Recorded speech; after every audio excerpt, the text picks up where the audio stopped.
Precisiones es una realización de El Tablero Producciones. Ya llega la actualidad económica, la realidad política, datos claves para entender que la percepción y la realidad no concuerdan, para adelantarse a lo que va a pasar. Ya llega Precisiones, con Fernando Alonso, Marcelo Batis y Pilar Wolfet.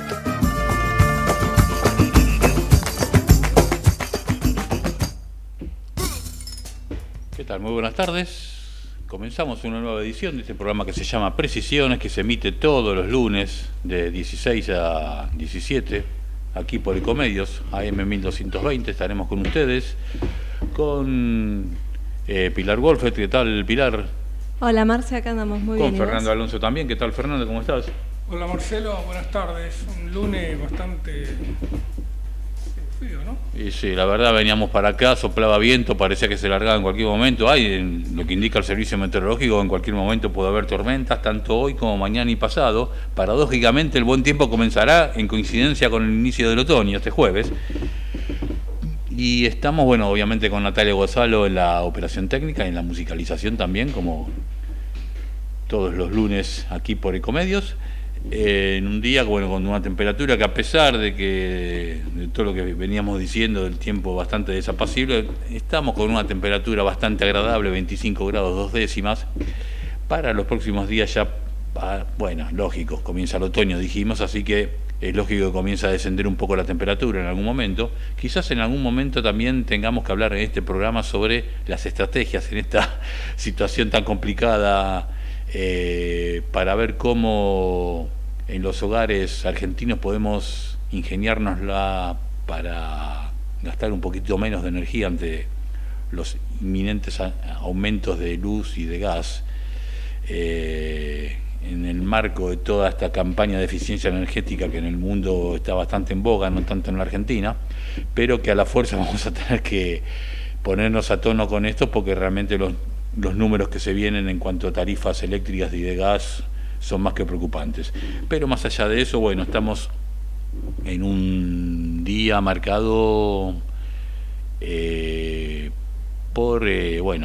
el comienzo del día con diferentes manifestaciones de grupos piqueteros, de movimientos sociales en varios puntos del país. Hubo inconvenientes, hubo algunos incidentes también, con agresiones incluso a colegas nuestros. Desde acá toda nuestra solidaridad con los compañeros de América 24, solidaridad que se extiende también en el caso de este canal a las complicaciones que vienen teniendo en las últimas semanas con los trabajadores técnicos del canal, pero hubo complicaciones en el puente Pueyrredón, en el puente Saavedra, en el acceso de Rivadavia y General Paz y en otros puntos también del país.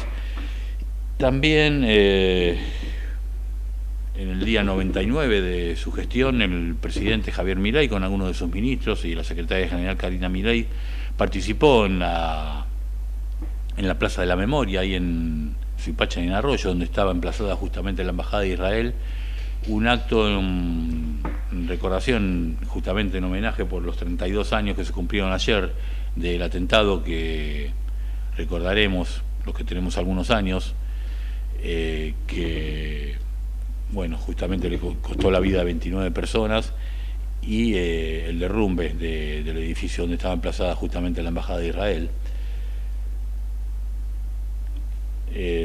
No participó justamente Milei en el uso de la palabra, pero estuvo justamente expresando su solidaridad en esta situación tan dramática.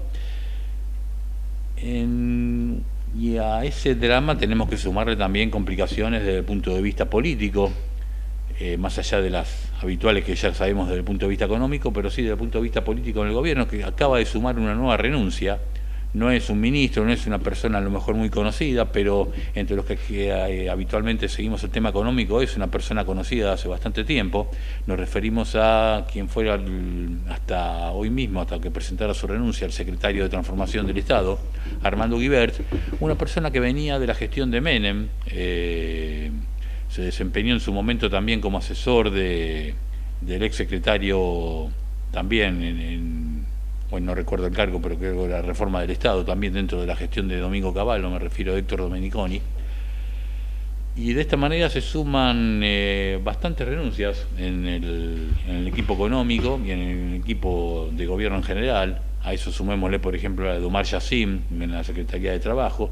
Esta renuncia de Guiber está en parte relacionada porque tiene que ver con este escándalo que se armó en su momento con el tema de la decisión del gobierno de aplicar un aumento de 48% en los sueldos de toda la planta política del Poder Ejecutivo, presidente incluido, obviamente, que luego, al conocerse la noticia, se dio marcha atrás, en una situación que tenemos que decir que está marcada también por cierta, ¿cómo llamarlo?, impericia, inoperancia en el manejo de las negociaciones políticas. Desde el primer día se estuvo viendo la necesidad de un gobierno que de movida sabía que iba a ser el más minoritario de la historia en cuanto a representación política. Nos referimos a que tiene nada más que 7 senadores sobre 72, que tiene poco más de 40 diputados, que con algunos aliados podría llegar a tener un poco más, pero sobre un total de 257, que no tiene ningún gobernador propio, más allá de algunos que puedan considerarse aliados. Si en esa circunstancia de extrema debilidad arremete de una manera tal que uno que recién llegar al país pensaría que tiene mayoría en ambas cámaras, realmente revela cierta incapacidad política en el manejo de las negociaciones. Y esto obviamente se le volvió en contra a Milei, más allá de que se lo quiera presentar como un triunfo. Vaya a saber de qué manera se puede interpretar esto como un triunfo, pero en Argentina y en cualquier país del mundo y en cualquier época que te rebote en un proyecto de ley que presentás en el Congreso, no hay otra forma que verlo como una derrota. Más allá de eso, se lo quiso presentar como un triunfo en cuanto a que, según la óptica de Milei y de sus seguidores, esto dejaría en evidencia la pretensión, los intereses de lo que él llama la casta, lo que podríamos llamar la dirigencia política en general, de, según su óptica, mantener sus privilegios. Más allá de eso, lo que han logrado hasta el momento es que el DNU, en la primera sesión que hubo en la Cámara en el Senado, fue rechazado, y corre el riesgo incluso de que si se llega a tratar en diputados puede ocurrir lo mismo, porque tampoco en este caso, si bien tiene mejor relación de fuerzas, no tiene asegurado su aprobación. Un poco relativo, ¿no? Me parece a mí, Marcelo, porque si bien, como decís vos, el Senado lo rechazó y hoy en diputado uno podría considerar que estaba más cerca de rechazarlo que de aprobarlo, lo cierto es que el miércoles, cuando la oposición intentó sesionar en diputados para aprobar una nueva fórmula previsional, no logró juntar el quórum, y ese es un escenario que uno cree que se puede repetir. La oposición, liderada obviamente por Unión por la Patria y acompañada por algunos legisladores de las provincias patagónicas, algunos legisladores del radicalismo, no van a alcanzar, o para dar la sensación de que no llegan a alcanzar el quórum, se quedan ahí en la puerta, cerca, pero en la puerta. Y cuando uno conversa con diputados, con dirigentes del radicalismo principalmente, lo que ellos sostienen es que dejaron de hacer caso o dejaron de prestarle atención a las declaraciones de Milei y se concentran en las negociaciones que mantienen por abajo de su figura, especialmente en la cabeza del ministro del Interior, de Franco. Y ahí es donde ellos dicen, ahí encontramos puntos de coincidencia, vemos capacidad del gobierno de modificar sus iniciativas y consensuarlas con algunos puntos de la oposición, y eso es lo que uno puede percibir como que no todo el Congreso va a estar oponiéndose a Milei, que en diputados puede llegar a alcanzar una mayoría, y que en el Senado la negociación con los gobernadores va a ser en definitiva la que defina si destraba o no el tratamiento de las leyes. Claro, Pero vos igualmente- decís que no le conviene al gobierno hacer paquetes por separado en lugar de ir con el DNU como planeaba en un principio. Bueno, lo que digo es que no necesariamente el Congreso va a rechazar No, te lisa y entiendo. llanamente las iniciativas que lleguen del gobierno, incluido el DNU. Me parece que hay un lugar para las negociaciones y en ese lugar para las negociaciones puede encontrar los votos para aprobar alguno de los proyectos, entre ellos el DNU. A lo que me refería, esto comenzó, recordemos, un 20 de diciembre con la presentación, bueno, creo que no fue cadena nacional, pero fue un discurso transmitido casi como si lo fuera, de Milei, flanqueado por todos los ministros, por Sturzenegger, presentando este DNU en lo que se pensaba que iba a ser una victoria inmediata. Bueno, ya han pasado, si pasaron 99 días desde el 10 de diciembre, quiere decir que pasaron 89 días y todavía, bueno, desde ya, todavía no, tenemos que decir, ese proyecto original ya no existe más, por empezar, ha sido podado en varios tramos. Finalmente lo que se llamó en su momento la ley ómnibus y el DNU quedó fragmentado en varios paquetes legislativos, que dentro de todo, si se hubiera comenzado de esa manera, a lo mejor lo hubiera ido mucho mejor. Me refiero a que era imposible, cualquiera con dos dedos de frente se da cuenta que era imposible que alguien pudiera estar totalmente de acuerdo, totalmente en desacuerdo, en un sentido o en otro, con un paquete de, no sé, 600, 700 modificaciones legislativas, de temas de los más diversos, Incluso, que iban desde lo laboral hasta las sociedades anónimas deportivas.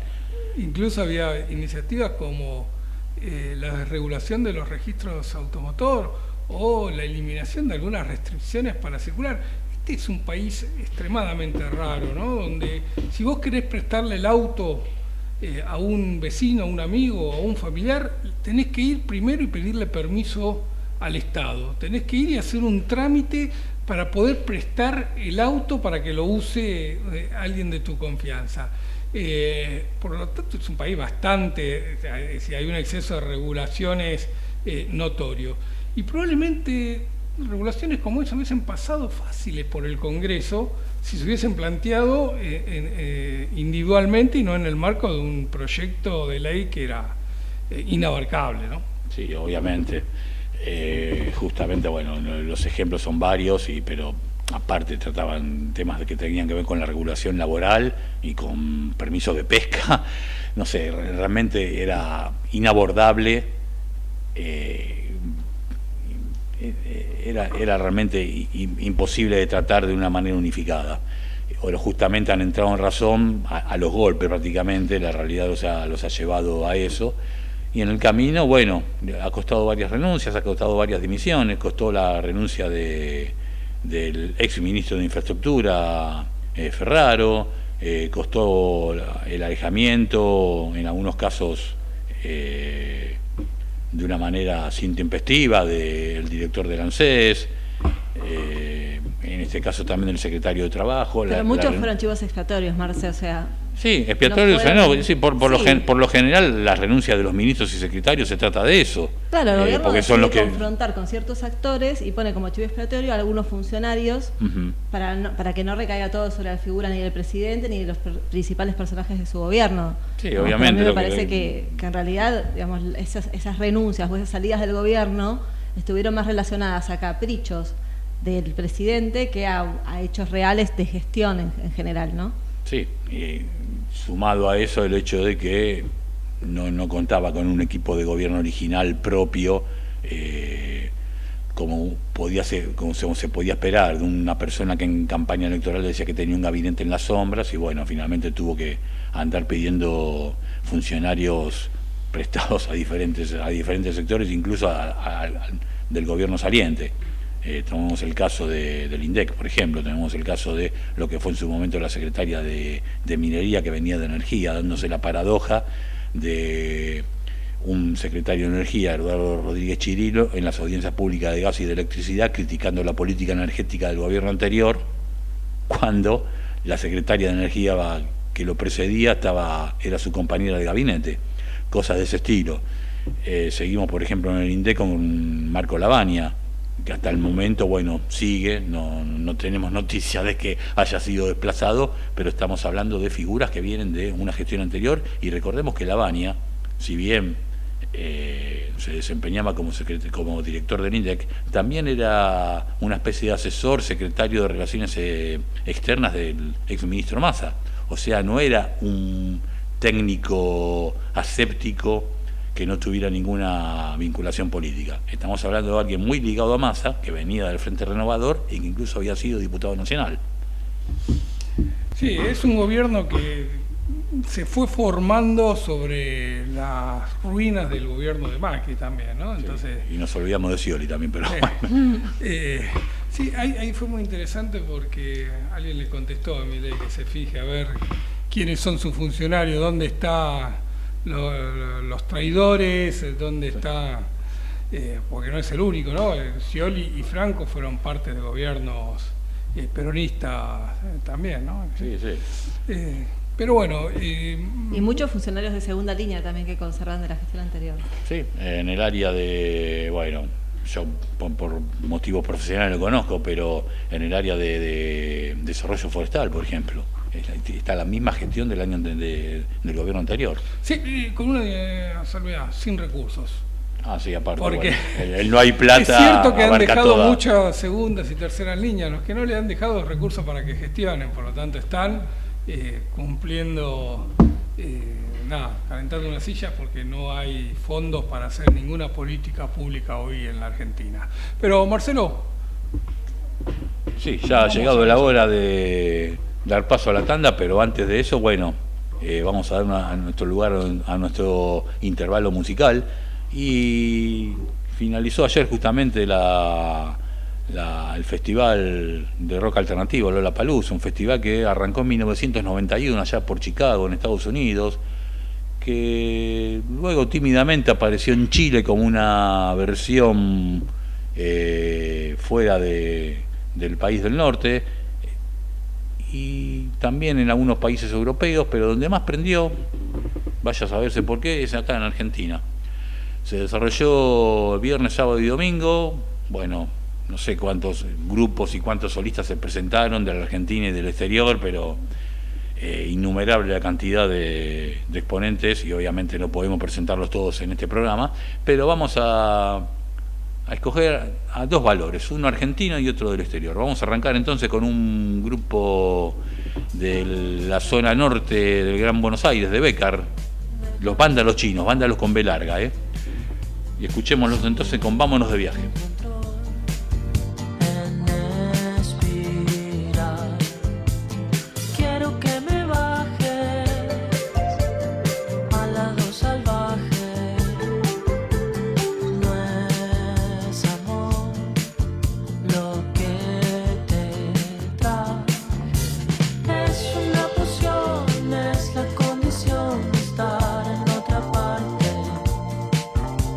Una medicina la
condición de estar en otra parte. Es la adrenalina la que me domina, siempre quiere más. Dijiste que mis labios son amargos y que tenía que intentarlo mejor. Es fácil encontrarte en cualquier lado si tu perfume es dueño de mi dolor.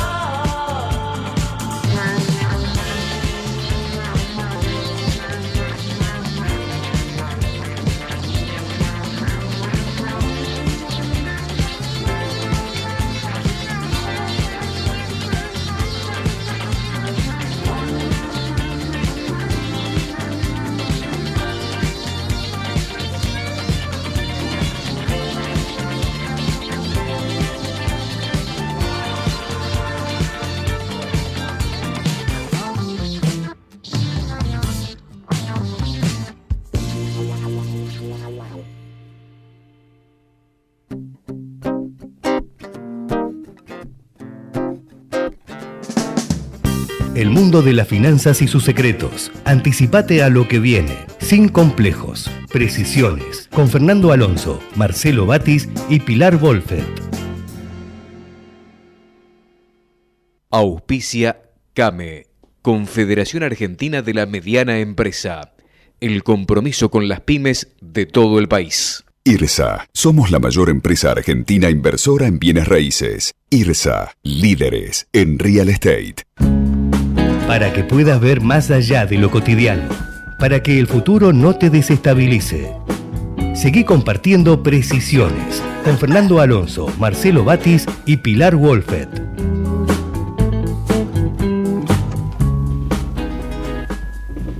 Y cuando pasaron 23 minutos de las 4 de la tarde, seguimos en Precisiones. Bueno, un leve aumento de la temperatura, sorpresivo, porque generalmente a esta altura del día la temperatura comienza a descender, pero bueno, pasamos de 25 grados 2 décimas a 25 grados 8, bueno, 6 décimas de aumento. Es que se corrió un poquito las nubes y dejó pasar un poquito más el sol. Claro, no, para estar a tono también con los precios, ¿no? Inflación térmica sería. Pues sabes, Marcelo, que estabas hablando un poco del respaldo político que tiene el presidente y de las dificultades que tiene para organizar su gobierno.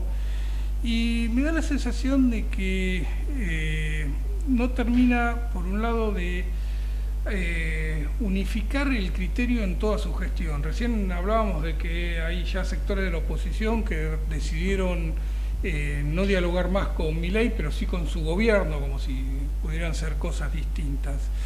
Esa diferencia de criterio también parece que se está observando en economía, donde el presidente da la sensación de que está muy apurado, muy interesado en levantar el cepo y liberar toda la economía, especialmente todo el mercado cambiario, y en su equipo económico todavía no se trabaja en esa línea o no se va por esa línea.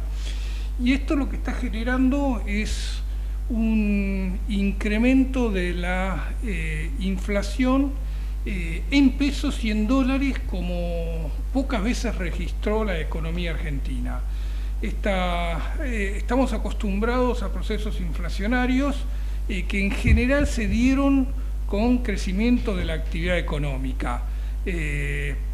Claro ejemplo fueron los últimos 4 años, donde la inflación se fue acentuando, pero también fue notorio el crecimiento de la actividad y el crecimiento del empleo formal e informal, hasta caer el desempleo a los mínimos históricos.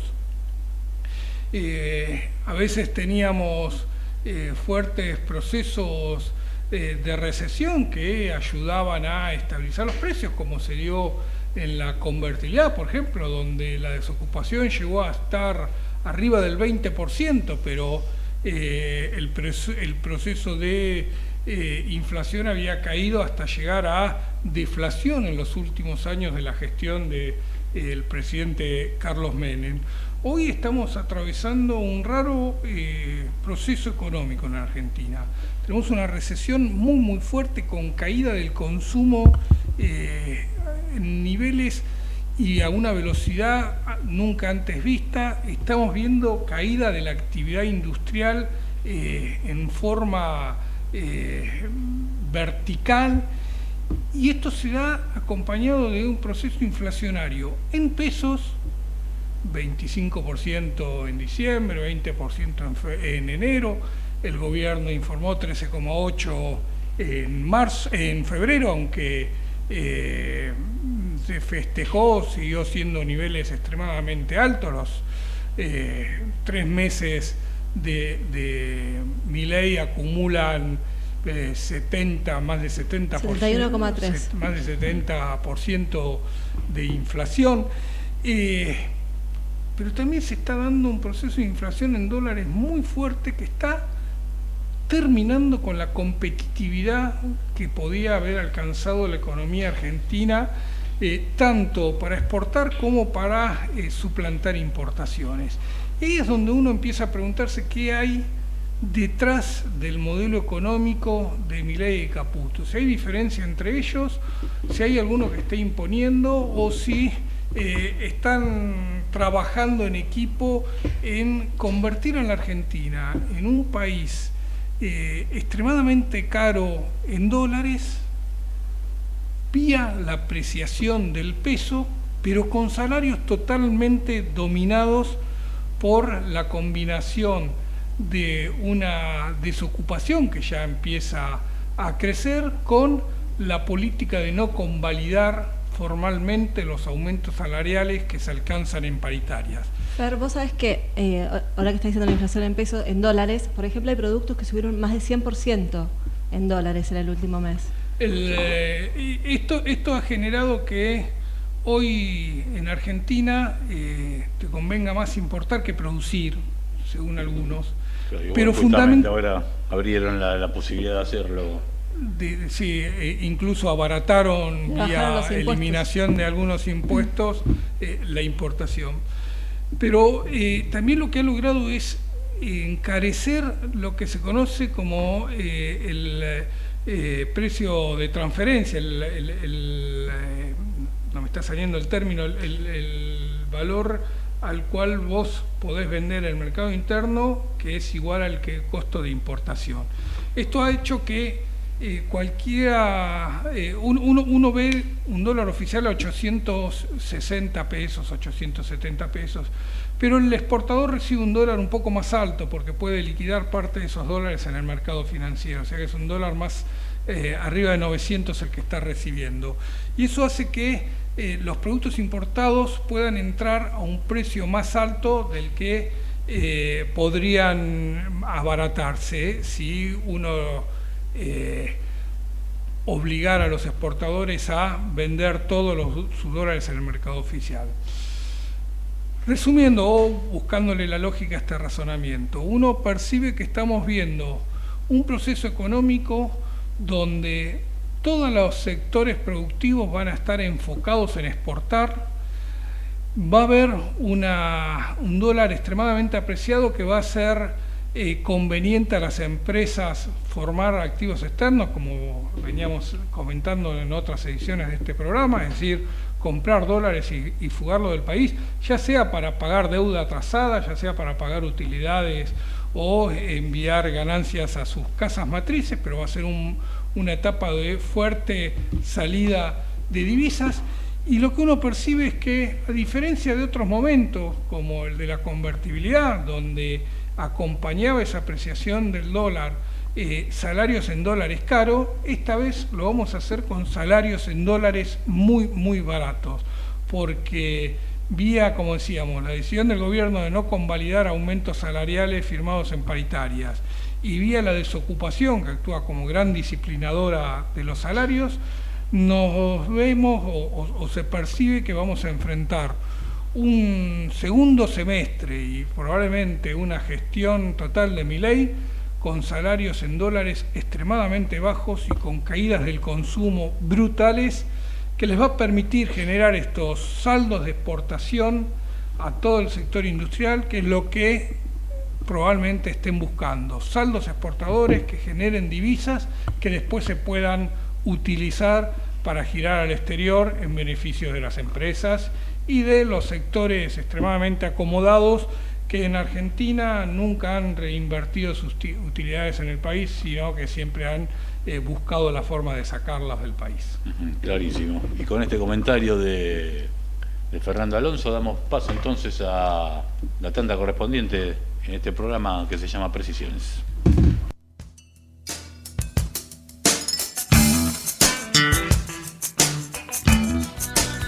Vamos la radio, somos tu voz.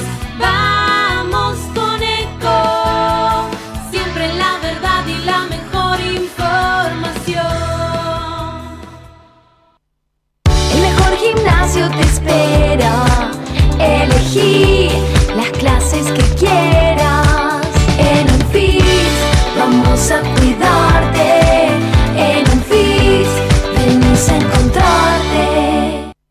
¿Sabías que un rico y auténtico sabor de un gran espresso ya no se encuentra solo en las cafeterías gourmet? Y además, con la línea de cafeteras Oster, la preparación de tus bebidas favoritas con café son tan ilimitadas como tu imaginación. Conocé todas las cafeteras disponibles para vos en www.osterargentina.com. Informate en ecomedios.com. Seguinos en Facebook, Ecomedios Live. Proseguimos con Fernando Alonso, Marcelo Batis y Pilar Wolfet en Precisiones.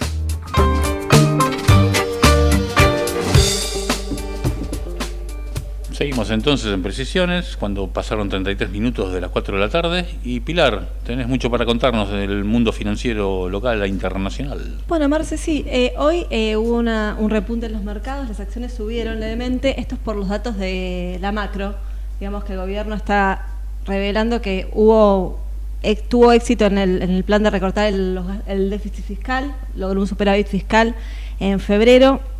El mercado va interpretando estos datos como positivos, pero como venimos diciendo en el último tiempo, se le aleja la macro, la economía real, quiero decir, la macro se aleja de la economía real. Esto genera un ruido en el mercado y si bien las acciones están al alza, hay temor sobre lo que pueda venir, hay cierta incertidumbre. De hecho, hoy hubo algunas compras de acciones en el mercado apuntando a estas mejoras en algunos números.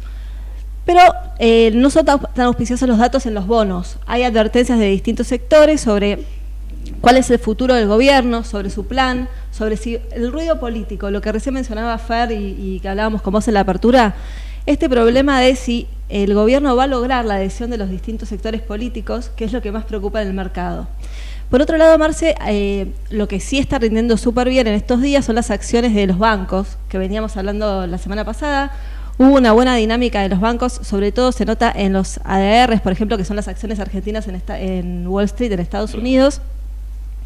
Pero bueno, también sujeto a lo que pase con la tasa de Estados Unidos, ¿no? La expectativa es que haya una tendencia a la baja en la política de tasas de la Fed, que viene, digamos, recordemos que venimos de un ciclo de tasas altas por la inflación, que es producto un poco de lo que dejó la pandemia, pero también, digamos, del ciclo de la economía de Estados Unidos que empezó a repuntar y que en Estados Unidos están intentando enfriar un poco lo que está haciendo el gobierno actual acá, que acá le está dando resultado, pero en Estados Unidos no le encuentran la vuelta y están preocupados respecto de cómo van a seguir. Los mercados siguen atentos a esto y el año pasado, por ejemplo, las acciones que mejor les fueron las de los bancos. ¿Por qué? Justamente por esta dinámica de tasas, que lo que sucede es que al haber muy buen rendimiento de los créditos, los bancos se enriquecieron fuertemente. No les fue tan bien a las mineras, por ejemplo, que tuvieron un mal año, las energéticas, a pesar de que el mercado venía bien, pero este es por el producto de la economía real, el enfriamiento de la economía real en algunos mercados y la proyección de producción de minería y petróleo hace que estas acciones no hayan tenido tan buena dinámica. Pero el sector financiero los hizo zafar, digamos, ¿no? Hizo que terminara el año no tan mal para los mercados como se esperaba, teniendo en cuenta la recesión que se esperaba para el año pasado. Ahora, este año la expectativa es que siga esta tendencia positiva en los mercados, aunque con cierto enfriamiento si no se da esta política de baja de tasas que se espera. ¿Por qué? Porque lo que sí se espera es que haya una ida de capitales hacia mercados de más riesgo, como hablábamos la semana pasada. ¿Te acuerdas que hablábamos de las cripto, de lo que estuvo pasando con las cripto? Bueno, Bitcoin justamente, por ejemplo, este año tuvo un muy buen año, pero a raíz del halving que es cuando se hace, se generan nuevas criptos, ¿no? Cada 4 años el ecosistema cripto genera nuevas criptos. Es como la emisión de Bitcoin. Bueno, esto dio cierta expectativa a los mercados de que iba a ser un buen año y se sumó el surgimiento de los ETF de Bitcoin. ¿Qué son los ETF? Son como canastas de activos atados a las Bitcoin que hace que tenga una conexión Bitcoin con el mercado real, con los mercados financieros, digamos, porque recordemos que no son activos regulados. Esto generó muy buena expectativa de este activo de riesgo y este año hay cierta apuesta de los mercados a esta criptomoneda. Pero en los últimos días vimos una baja de esta tendencia atada a que no se sabe bien qué es lo que va a pasar en realidad con la tasa, pero también a que la expectativa sube en un momento, es como una espuma que sube y luego tiende a bajar. Bueno, los analistas esperan que esta tendencia de apuesta hacia los activos más de riesgo pueda continuar a lo largo del año, dependiendo de lo que pase con la política de tasas de Estados Unidos, como recién veníamos diciendo. Todo indicaría que a raíz de las últimas declaraciones que hubo de las autoridades de la Reserva Federal de Estados Unidos, puede haber una baja, aunque como los últimos datos de empleo y del mercado laboral fueron bastante positivos, no se sabe bien cuánto va a durar o cuándo realmente va a llegar este impacto de baja de tasas. Entonces eso es lo que tiene en vilo en este momento a los mercados y veremos cómo sigue a lo largo del año. A nivel local hablábamos recién de la inflación, ¿no? Esta es la variable que más preocupa al gobierno porque en marzo, si bien venía las primeras semanas en lo que es alimentos con una tendencia positiva, podría revertirse esta tendencia en los próximos días por suba de tarifas. El gobierno quiere frenar esto y está apostando a distintos mecanismos, por otro lado, más heterodoxos, si querés, dentro de la economía ortodoxa que viene llevando adelante el gobierno, que supuestamente la emisión era el único generador de la inflación. Recordemos que el gobierno siempre dijo eso. Bueno, hoy se están implementando algunas medidas para tratar de paliar la inflación desde otro costado, ¿no? Y los analistas están viendo que si tiene éxito en esto, van a perder un poco de atractivo los instrumentos atados a la inflación, que había una fuerte apuesta en los primeros meses del año a este tipo de instrumentos y hoy el entusiasmo fue bajando un poco a raíz de este enfriamiento que se ve un poco en algunos precios, pero dudan de que tenga éxito en esta política justamente porque se dan cuenta que la apuesta del gobierno no es realmente a controlar la inflación en dólares. Eso es lo que están viendo en algunos sectores, entonces temen por cómo esto influya en la dinámica de precios. Y están pensando, para este mes, muchos están recomendando activos SER. Ya para el mes que viene, también se prevé que si no tiene éxito en marzo, si la inflación de marzo da más alta de lo esperado, que no lo descartan porque tiene muchos precios reprimidos, esto que siempre hablaba del gobierno, que hacía el gobierno anterior, también lo está haciendo el gobierno actual, está reprimiendo precios de servicios públicos y esto le puede impactar en los próximos meses en inflación. Más allá de que lo que es la represión del consumo, o sea, es algo que está preocupando al gobierno y eso podría incidir, este enfriamiento de la economía podría incidir en los próximos meses en inflación. Pero bueno, más allá de eso, los activos atados a inflación este mes tienen una buena previsión, una buena proyección hacia adelante, no tanto los activos atados al dólar. Recordemos que el dólar está bajando, el dólar paralelo, ¿no? En los mercados paralelos viene a la baja, había subido las últimas 2 jornadas de la semana pasada y hoy tuvo una suba, nuevamente tuvieron una suba los financieros y el blue había bajado inicialmente, después retomó, volvió al precio del viernes, eso también hace que el mercado esté mirando esa variable como muy importante en la definición de las carteras para lo que quedan para los próximos meses, ¿no? A mí siempre me llamó la atención los que el año pasado compraban dólares a 1.000, 1.100, 1.200. Lo que compraron a 4, me acuerdo, en el 2002 también.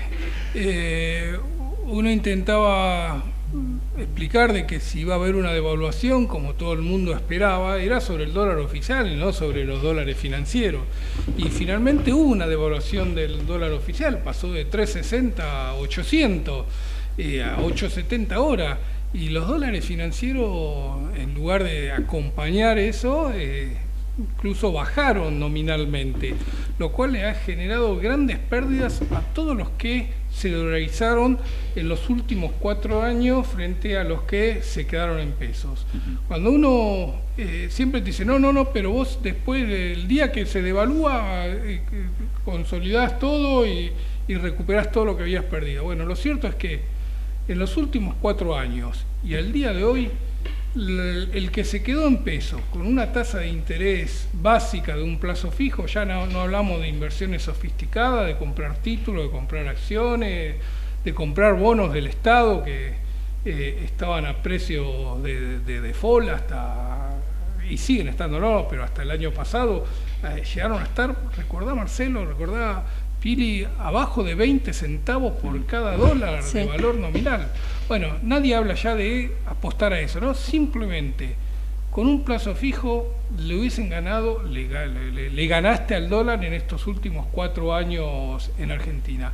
Y sin embargo, el común de la gente sigue creyendo que el dólar es la única forma de proteger la inversión. Aún hoy, con esta política del Banco Central de licuar el ahorro de los argentinos, de hacerle perder valor de compra frente a la inflación, sigue siendo mejor tener la plata en pesos o una tasa del Banco Central que tenerla en dólares, y especialmente cuando vos después no sabés qué hacer con esos dólares, ¿no? Te da el miedo de dejarlo en los bancos, te da miedo de llevarlo a tu casa y ser víctima de alguna estafa o de algún robo. Pero bueno, el negocio de vender dólares en Argentina fue el más lucrativo de los últimos 4 años y contra eso es muy difícil competir. Hoy más que nunca, Fer, el tema de los ahorros es un problema para los argentinos. Ya lo venimos mencionando varias veces y apareció este término de desahorro, que el gobierno está...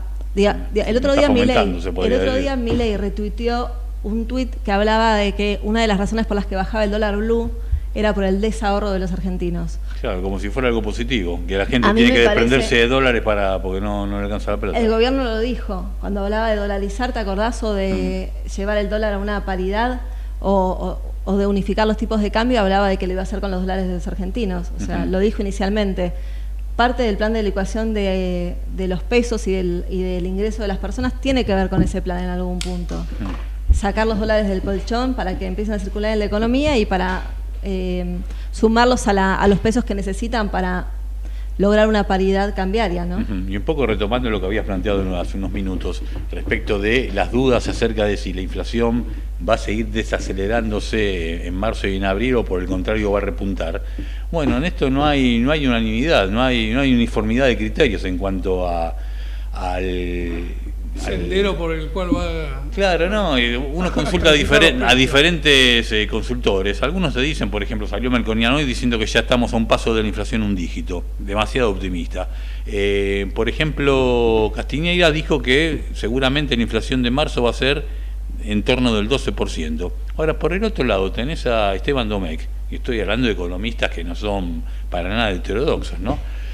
Diciendo todo lo contrario, justamente porque hablaba de que habíamos cambiado una estructura de precios relativos desequilibrados en su momento por otra. Ahora hay otros desequilibrios, justamente por el aumento de las prepagas, por el aumento de los alimentos, por el aumento de varios y por el retraso de otros productos y otros bienes. Y esto produce que, bueno, obviamente los bienes y servicios que están retrasados van a querer equilibrarse.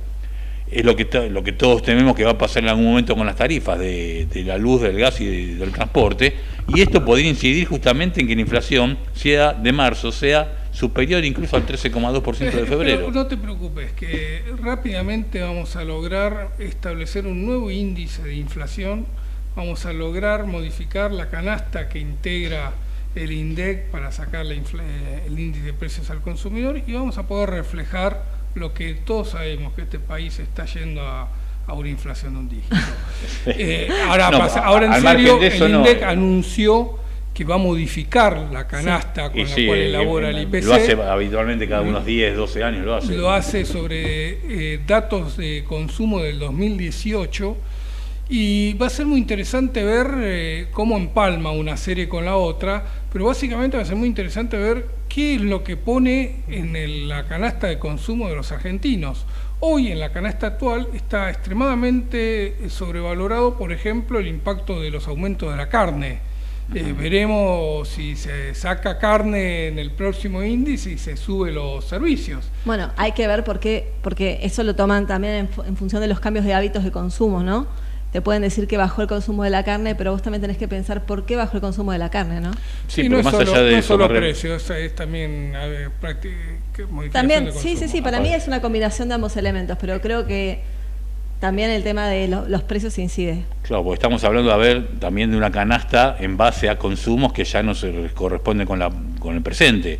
Estamos hablando de una canasta del 2018 en el que, si bien se habían recortado los subsidios, las tarifas de la luz y del gas eran relativamente mucho más baratas de lo que podrían llegar a ser dentro de unos meses.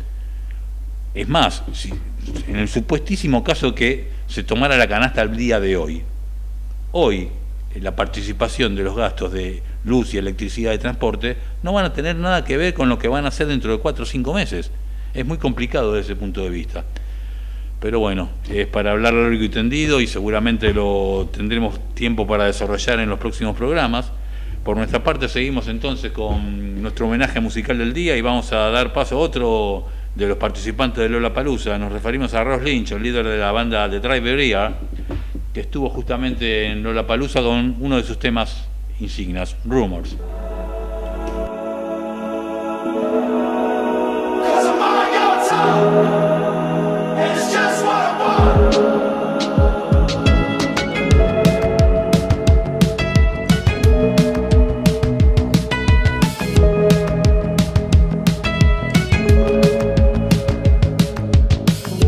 Doesn't matter what you say, I'm gonna do it anyway. And I ain't gotta plead my case to you. Tomorrow comes another day, the sun is shining on my face, and all these things just fade away from you. It's true, I see you talking, keep it coming, know you want it, cause you love it.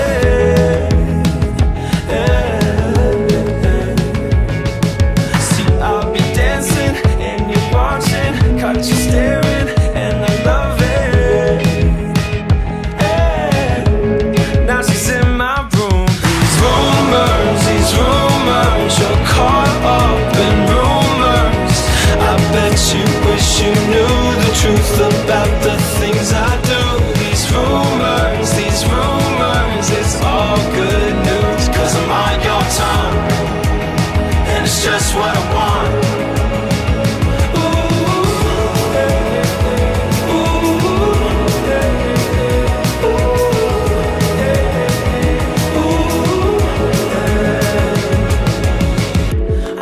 Think it's complicated, that's just how some people make it. I got better things that I could do for you. I see you talking, keep it coming, know you want it, cause you love it. Yeah. See, I'll be dancing and you're watching, caught you staring, and I love it. Now she's in my room.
Subite a Precisiones con Fernando Alonso, Marcelo Batis y Pilar Wolfet. Auspicia CAME, Confederación Argentina de la Mediana Empresa. El compromiso con las pymes de todo el país. IRSA. Somos la mayor empresa argentina inversora en bienes raíces. IRSA. Líderes en real estate.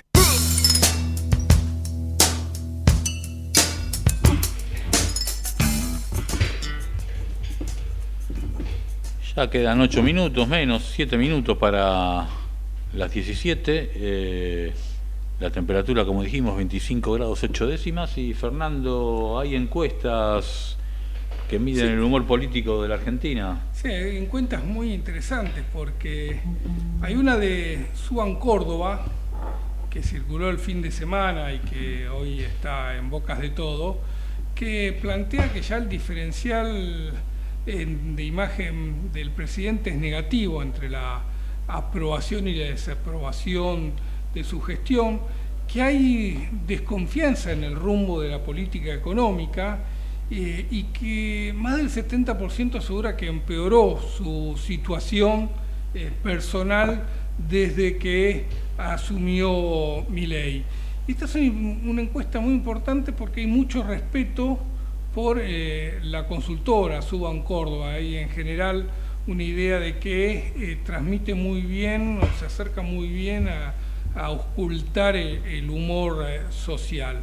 Hay otras, como la de Poliarquía, que dicen todo lo contrario, que dice que al presidente está mejorando su imagen positiva y que subió incluso de 55 a 58 su imagen positiva o la imagen positiva de Milei en febrero. Y se preocupan en aclarar de que bueno, que no son tan contradictorios, que una cosa es la imagen del gobierno y otra la imagen de Milei, que puede haber diferencias. Lo cierto es que las encuestas están empezando a percibir un creciente malestar social y eso es lo que están mirando o intentando seguir para ver cómo evoluciona desde el sector privado, desde las grandes empresas, pero también desde el Fondo Monetario Internacional, donde no hay tanto entusiasmo por el ajuste de Milei como uno podría esperar a partir de los números que muestran. Todos los números que muestra la gestión de Milei deberían ser más que satisfactorios a los ojos del FMI. Logró superávit fiscal en enero y febrero, redujo el gasto público como por encima de todas las previsiones y compromisos asumidos con el fondo, logró una acumulación de reservas también muy importante y si bien los números muestran eso, el fondo percibe que la acumulación de reservas no es tan legítima como parece cuando se compara con la postergación de pagos de importaciones que se concretaron en estos 3 meses o cuando se netea de la deuda dolarizada que vendió el Banco Central en estos 2 meses, que el nivel de ajuste del gasto no es sostenible porque si bien pagó muy poco, el gasto de vengado es muy superior, es decir, está acumulando deuda flotante, pero además es muy difícil sostener este piso de gasto en una sociedad que va alcanzando niveles de pobreza muy altos y que podría ser inviable políticamente a la gestión de Milei. Una de las cosas que, uno de los recortes más notorios es, por ejemplo, lo comentamos acá, al Hospital Garrahan, donde en febrero no se le bajó un peso, o al Hospital El Cruce de Florencio Varela, donde el recorte fue del 80%, y uno dice, ahí no se atiende la casta, esos son recortes que van directamente dirigidos a los sectores más postergados o menos cuidados de la sociedad.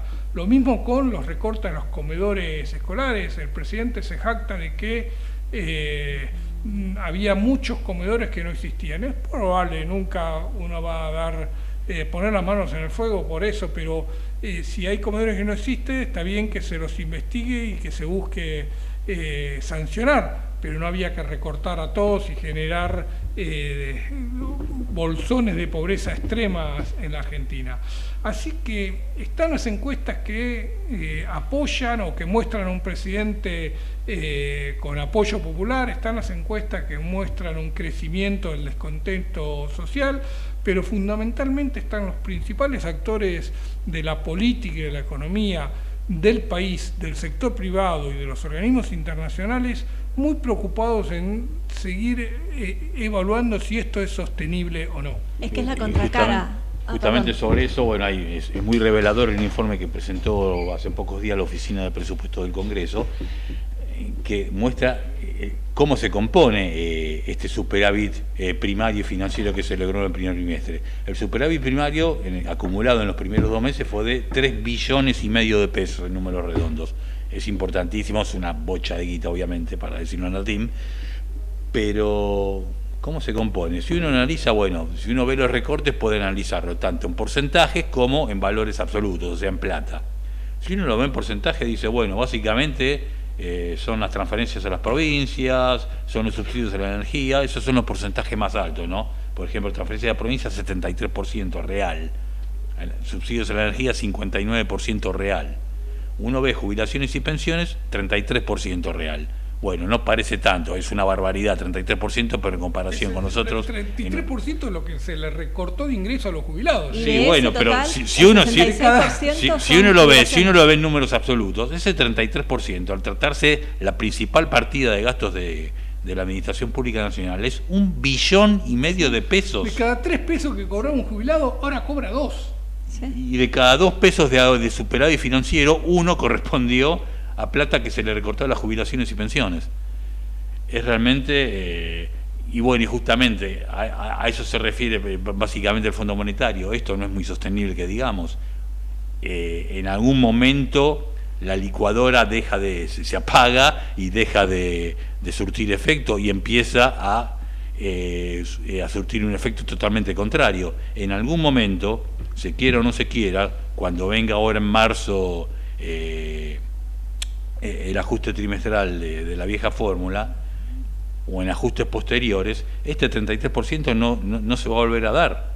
No, van a tener que poner, están diciendo justamente algún bono para lograr subsanar esta caída en el poder adquisitivo tremenda que están sintiendo los jubilados.